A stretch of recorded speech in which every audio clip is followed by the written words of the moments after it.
Bread dessert. அந்த custard milk கூடி சேர்த்து அந்த பிரெட் எடுத்து சாப்பிட்றோம் பாருங்க, இந்த ரியல் டேஸ்ட் தாங்க. செய்வோமா?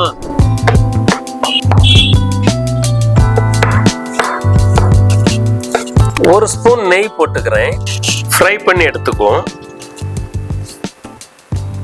இது மாதிரி 2 சைடும் ஃப்ரை பண்ணி எடுத்துக்கோங்க.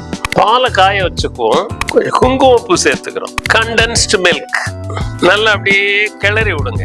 கஸ்டர்ட் பவுடரை பால்ல கரைச்சு மிக்ஸ் பண்றோம். அப்படியே இந்த மில்க் ஆட் பண்ணிக்கலாம். நட்ஸ் கொஞ்சம் தூவிக்கிறேன். நெக்ஸ்ட் லேயர் வச்சுக்கிறேன்.